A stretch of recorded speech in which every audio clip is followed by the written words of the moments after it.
بسم اللہ الرحمن الرحیم۔ السلام علیکم۔ صحت کا داس حکیم مزمل رفیقی آپ سے مخاطب ہوں۔ آج ہم مزاج شناسی کے دوسرے لیکچر میں بلغمی یا اعصابی مزاج کی علامات بیان کریں گے۔ یہاں یہ بات کر دینا ضروری سمجھتے ہیں کہ صرف ان علامات کو دیکھ کر ہی کسی بھی مزاج کا کلی طور پہ حکم نہ لگا دیا جائے، بلکہ نبض کو مقدم رکھا جائے۔ ان علامات کے ساتھ ساتھ نبض بھی دیکھی جائے اور نبض دیکھنے کے بعد یہ فیصلہ کریں کہ مزاج کون سا ہے۔ تو ابھی ہم مفرد جو مزاج ہیں وہ بیان کر رہے ہیں، اس کے بعد انشاءاللہ جو مرکب مزاج ہیں ان کو تفصیلاً بیان کریں گے اور ان کی پھر الگ الگ جو ہے وہ علامات بھی بیان کریں گے۔ تو بہرحال بلغمی مزاج وہ مزاج کے جس میں جسم کے اندر خلت بلغم کی زیادتی ہو جائے، یعنی جو ہے تری والا مزاج۔ تو اس کی جو پہلی علامت ہے، بلغمی مزاج کے جو حامل افراد ہوتے ہیں عموماً ان کی رنگت سفید ہوتی ہے۔ تو یہ علاقائی اور موسمی اور آب و ہوا کے بھی اثرات ہوتے ہیں، تو صرف اس وجہ سے سفید رنگت دیکھ کر یہ نہیں کہہ دینا چاہیے کہ بلغمی مزاج ہے۔ بہرحال بلغمی مزاج کے حامل افراد بالعموم سفید کلر کے ہوتے ہیں۔ اسی طرح کیونکہ جسم کے اندر تری کی بلغم کی زیادتی ہوتی ہے تو جسم کے تمام اعضاء ڈھیلے ہوتے ہیں، تو رطوبات کی کیونکہ زیادتی ہوتی ہے، اسی وجہ سے ایسے جو افراد کے جن کا مزاج بلغمی ہوتا ہے انہیں تھوک کثرت سے آیا کرتی ہے۔ اس مزاج میں تری کی زیادتی ہے، جیسا کہ پہلے بیان کیا جا چکا ہے۔ تو جب تری کی یعنی پانی کی پہلے جسم کے اندر بلغم کی زیادتی ہے تو پھر جو ہے وہ جسم کو اتنی رطوبات کی کیونکہ زیادہ ضرورت نہیں ہوتی، لہٰذا اس مزاج میں پیاس انسان کو کم لگتی ہے۔ تو اگر کم پیاس لگے تو سمجھ جائیے کہ جسم کے اندر جو ہے وہ رطوبات کی زیادتی ہو چکی ہے اور مزاج جو ہے وہ بلغمی ہے، یعنی طب مفرد اعضاء کے مطابق اعصابی مزاج ہے، یعنی دماغ والا مزاج ہے۔ اس میں جو ہے وہ دماغ کے اندر تحریک ہے، دماغ اور اعصاب کے اندر اس میں کیا ہو چکی ہے، تحریک ہو چکی ہے۔ تو لہٰذا یہ بلغمی مزاج کی ایک اہم علامت ہے کہ اس مزاج میں پیاس کم لگتی ہے۔ اسی طرح سے اس مزاج میں بلغمی مزاج میں نیند زیادہ آتی ہے، کیونکہ رطوبات کی زیادتی ہوتی ہے لہٰذا نیند بھی زیادہ آتی ہے۔ تو چربی کی زیادتی ہوتی ہے جس کی وجہ سے جسم موٹا ہو جاتا ہے۔ اسی طرح سے طبعی عمر سے پہلے ہی بال سفید ہونا شروع ہو جاتے ہیں۔ ایسے لوگوں کے بال بہت جلد سفید ہوتے ہیں جن کا مزاج بلغمی ہوتا ہے۔ انسان ڈرپوک ہو جاتا ہے اور خوف بہت زیادہ محسوس کرتا ہے۔ جسم میں سستی اور کاہلی کی زیادتی ہو جاتی ہے۔ یاد رکھیں کہ جو بلغمی مزاج کے حامل افراد ہیں یا خلت بلغم جب زیادہ ہوتی ہے تو جسم کے اندر سستی آ ہی جاتی ہے۔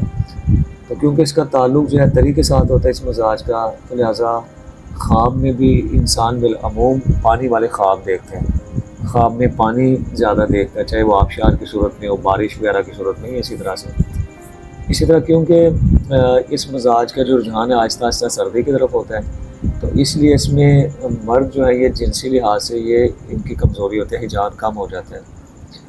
اسی طرح جو جریان ہے، مرض جریان مردوں میں یہ بلغمی مزاج میں پایا جاتا ہے، جو اصل جریان ہے۔ بعض اوقات جو ہے وہ کسی اور وجہ سے منی کا اخراج ہو رہا تھا، لوگ اس کو جریان کا نام دے دیتے ہیں، لہٰذا اس میں فرق کرنا ضروری ہے۔ خواتین میں احتباس طمس ہو جاتا ہے، یعنی جو مینسز ہیں وہ رک جاتے ہیں، مینسز پراپر نہیں آتے۔ اسی طرح سے جو لیکوری ہے یا جسے سیلان الرحم کہا جاتا ہے یہ بھی آیا کرتا ہے۔ یاد رکھیں کہ دیگر مزاجوں میں بھی آتا ہے لیکن بلغمی مزاج میں بھی آتا ہے اور اس کا بالعموم جو کلر ہوتا ہے وہ سفید ہوتا ہے۔ اسی طرح سے اس مزاج کے جو حامل افراد ہیں ان کے ناک سے سفید قسم کا مواد بہتا رہتا ہے، کیونکہ پہلے رطوبات کی زیادتی ہوتی ہے جسم میں، تو اس لیے رطوبات مختلف مخرج جو ہیں ان سے نکلتی رہتی ہے۔ اس میں پانی جیسے اسہال آتے ہیں، یعنی پیٹ کی بیماریوں میں اگر دیکھا جائے تو پانی کی صورت میں اسہال آیا کرتے ہیں۔ سردی زیادہ لگتی ہے اور جسم جو ہے اعضاء جو ہے وہ ٹھٹر جاتے ہیں۔ اس مزاج کے حامل افراد کے بالعموم ہاتھ پاؤں یہ ٹھنڈے ہوتے ہیں۔ اسی مزاج کے جو حامل افراد ہیں ان کا بلڈ پریشر لو رہا کرتا ہے، جس کو فشار الدم ضعیف کہا جاتا ہے، یعنی لو بلڈ پریشر۔ تو یہ بلغمی مزاج والوں کی علامت ہے کہ ان کا بلڈ پریشر لو ہوا کرتا ہے۔ اسی طرح سے بلغمی مزاج کے جو حامل افراد ہیں کیونکہ گرمی کی کمی ہوتی ہے ان لوگوں کے جسم میں، تو لہٰذا گفتگو بڑے ٹھہر ٹھہر کے دھیمی انداز میں کرتے ہیں۔ اسی طرح سے یہ غصہ بھی، جو بلغمی مزاج کے حامل افراد ہوتے ہیں غصہ بھی کم کرتے ہیں، کیونکہ غصے کا تعلق جو ہے وہ حرارت کے ساتھ ہوتا ہے، تو لہٰذا غصہ کرتے نہیں ہیں۔ تو بھوک کم لگتی ہے اور کھاری ڈکاریں آتی ہیں۔ بھوک کیونکہ جو گرمی ہے اس نے غذا کو ہضم کرنا ہے، لیکن کیونکہ وہ جسم کے اندر ہے ہی نہیں ہے، تو لہٰذا بھوک بھی پھر کم لگتی ہے۔ تو اسی طرح بلغمی کھانسی یا بلغمی دمہ بھی جو ہے وہ بلغمی مزاج میں ہی ہوتا ہے۔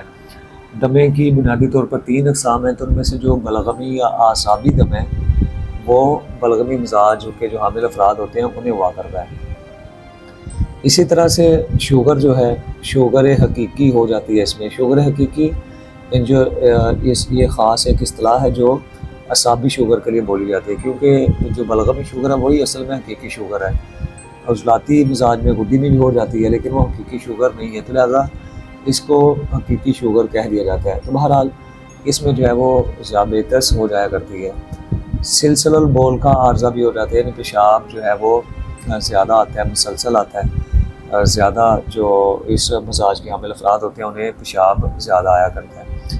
اسی طرح بچوں کے لحاظ سے دیکھا جائے تو بول فی الفراش یعنی بستر پر پیشاب کر دینا، اس مزاج کے حامل بچے جو ہیں یہ بستر پر ہی پیشاب کر دیتے ہیں۔ بعض اوقات آپ نے دیکھا ہوگا کہ عمر بڑی ہوتی ہے لیکن پھر بھی وہ پیشاب کرتے ہیں۔ تو اسی طرح سے ماں کو جو دودھ ہے، اس مزاج کے حامل جو خواتین ہوتی ہیں ان کو دودھ بھی زیادہ آتا ہے، کیونکہ دودھ ایک رطوبت ہے، جسم میں پہلے رطوبات زیادہ ہوتی ہیں، تو لہٰذا جو دودھ ہے وہ بھی پھر کثرت سے آیا کرتا ہے۔ اس مزاج کے جو حامل افراد ہیں ان کے جسم پر نیلے دھبے پڑ جاتے ہیں۔ نیلے دھبے جسم پہ ہونا یہ اس بات کی علامت ہے کہ مزاج بلغمی ہے۔ اسی طرح سے فضلات جو ہے ان کا اخراج زیادہ ہوتا ہے، اور فضلات کی جو رنگت ہے اس کا کلر بھی سفید ہوتا ہے۔ اس جو حامل افراد ہوتے ہیں ان کو پیشاب بھی جو ہے سفید کلر کا آیا کرتا ہے۔ تو اسی میں آپ نے دیکھا ہوگا کہ بہت سے لوگوں کے منہ سے رال ٹپکتی ہے، تو رال کا ٹپکنا بھی جو ہے یہ بلغمی مزاج کی ایک علامت ہے۔ صحت قدح کو سبسکرائب کرنا مت بھولیں، ویڈیو کو لائک اور شیئر کریں، اور کمنٹ سیکشن میں اپنی رائے کا اظہار ضرور کریں۔ مزید معلومات اور طبی مشورہ کے لیے دیے گئے نمبر پر رابطہ کریں۔